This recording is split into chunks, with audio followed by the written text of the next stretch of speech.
নমস্কার, রুমকিজ রোজনামচা চ্যানেলে সকলকে স্বাগত। আজ আমি তোমাদের সাথে শেয়ার করব তিল চিচিঙ্গা রেসিপি।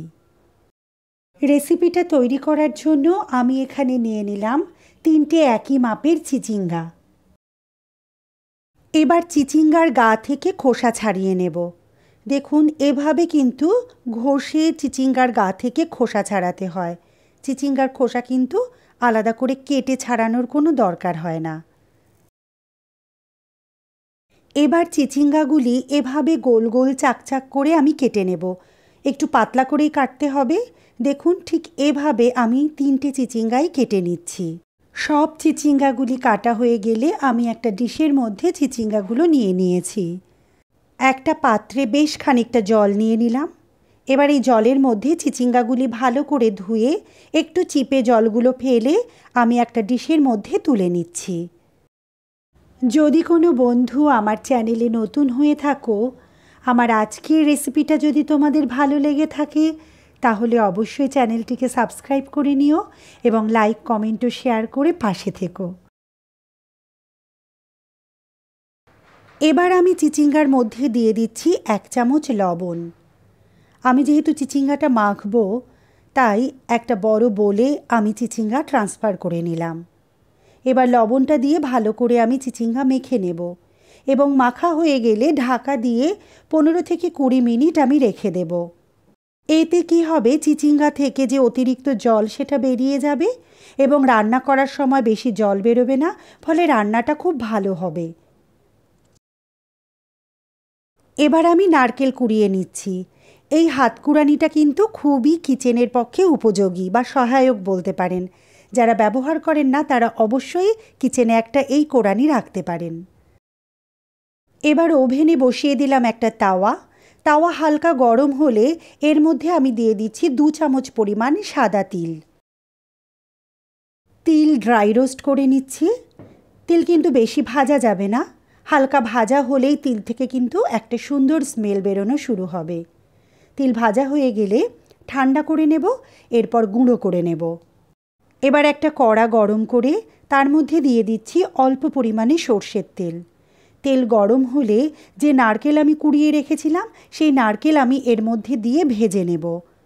নারকেলের কালারটা চেঞ্জ হলে, অর্থাৎ গোল্ডেন ব্রাউন হলে, আমি একটা প্লেটের মধ্যে নারকেল ভাজাটা তুলে নিচ্ছি।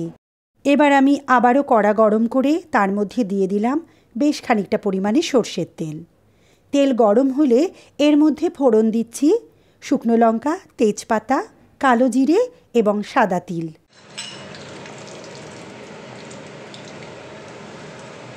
ফোড়ন হয়ে গেলে পরে এর মধ্যে আমি দিয়ে দিচ্ছি 1 চামচ জিরে বাটা, 2টো কাঁচা লঙ্কা, দিয়ে দিচ্ছি 1 চামচ আদা বাটা। মশলাটা একটু তেলের মধ্যে আমি সাঁতলে নিচ্ছি। এরপরে দিয়ে দিচ্ছি স্বাদমতো লবণ এবং হলুদ গুঁড়ো। জিরে ও আদার কাঁচা গন্ধটা যতক্ষণ না পর্যন্ত যাচ্ছে ততক্ষণ আমি মশলাগুলি তেলের মধ্যে কষিয়ে নিচ্ছি। খুব বেশি মশলা ভাজার কিন্তু দরকার নেই। এবার আমি এর মধ্যে অ্যাড করছি চিচিঙ্গা। চিচিঙ্গা অ্যাড করার পর আমি দেখিয়ে দিচ্ছি যে বোলের মধ্যে কিন্তু বেশ খানিকটা জল থেকে গেছে। সেই জল কিন্তু আমি রান্নাতে দিচ্ছি না। দেখুন, এই জলটা কিন্তু আমি রান্নাতে ব্যবহার করলাম না। এবার ভালো করে খুন্তির সাহায্যে সমস্ত কিছু মিশিয়ে নিচ্ছি।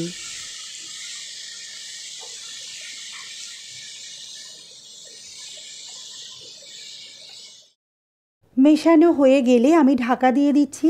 গ্যাসের ফ্লেম লো করে দিচ্ছি এবং 8 থেকে 10 মিনিট লো ফ্লেমে আমি কুক করে নিচ্ছি, যতক্ষণ না পর্যন্ত চিচিঙ্গা একদম সিদ্ধ হয়ে যায়। মাঝখানে দেখুন, মিনিট 5 পর আমি ঢাকনাটা সরিয়ে নিলাম এবং এখনও কিন্তু চিচিঙ্গা হয়নি, দেখতেই পাচ্ছেন, এবং চিচিঙ্গা কিন্তু নিচে পুড়েও যায়নি বা ধরে যায়নি। একটু খুন্তির সাহায্যে নাড়া দিয়ে আবারও আমি ঢেকে দিলাম। মিনিট 10 পর ঢাকনাটা সরিয়ে নিচ্ছি। দেখুন, চিচিঙ্গা কিন্তু একদম নরম হয়ে এসেছে। খুন্তির সাহায্যে আমি নাড়িয়ে নিচ্ছি। দেখুন, নিচে কিন্তু লেগে যায়নি বা ধরে যায়নি। এবার আমি ঢাকনা ছাড়াই কিন্তু কুক করব। যেহেতু সবজিতে আমি লবণ দিইনি, তাই এই সময় দিয়ে দিচ্ছি পরিমাণ মতো লবণ, দিয়ে দিচ্ছি স্বাদ মতো মিষ্টি, আর দিয়ে দিচ্ছি তিল। দেখুন, গুঁড়ো করে নিয়েছিলাম। একেবারে মিহি করে কিন্তু বাটিনি, একটু দানা দানা রেখেই কিন্তু তিলটা আমি বেটেছি। তো এবার এই ড্রাই রোস্টেড তিল আমি এর মধ্যে দিয়ে দিলাম। এবার সব কিছু ভালো করে মিশিয়ে নিচ্ছি। এই রান্না কিন্তু একটু লো টু মিডিয়াম ফ্লেমে রেখেই করতে হবে। হাই ফ্লেমে দিয়েই রান্না করলে কিন্তু রান্নাটা ঠিকঠাক করা যাবে না, খুব তাড়াতাড়ি চিচিঙ্গাগুলি পুড়ে যাওয়ার সম্ভাবনা থাকবে। তো দেখুন চিচিঙ্গা আমার হয়ে গেছে, একদম রেডি। একটু সময় নিয়ে মিশিয়ে নিচ্ছি। দেখুন চিচিঙ্গা কিন্তু একদম নরম হয়ে গেছে। এবার আমি দিয়ে দিচ্ছি ভেজে রাখা নারকেল। নারকেল দেওয়ার পর আমি ভালো করে চিচিঙ্গার সঙ্গে নারকেলটা মিশিয়ে নিচ্ছি। তৈরি হয়ে গেল আজকের রেসিপি তিল চিচিঙ্গা। এভাবে চিচিঙ্গা রান্না করলে কিন্তু এটা ভীষণই টেস্টি হয় এবং এর একটা আলাদা ফ্লেভারও থাকে। যে কেউ এই রেসিপি কিন্তু ভীষণ পছন্দ করবে। নিরামিষ দিনে এই রেসিপি পাতে থাকলে কিন্তু এটা দিয়েই ভাত খাওয়া হয়ে যাবে। একটা ডিশে আমি ট্রান্সফার করে দেখিয়ে দিলাম। ওপর দিয়ে ছড়িয়ে দিলাম খানিকটা নারকেল কোড়া আর রোস্টেড তিল।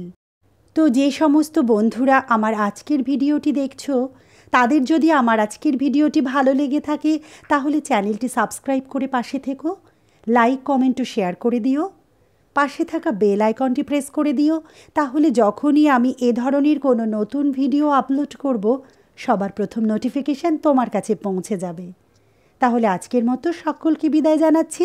সবাই ভালো থেকো, সুস্থ থেকো, টাটা।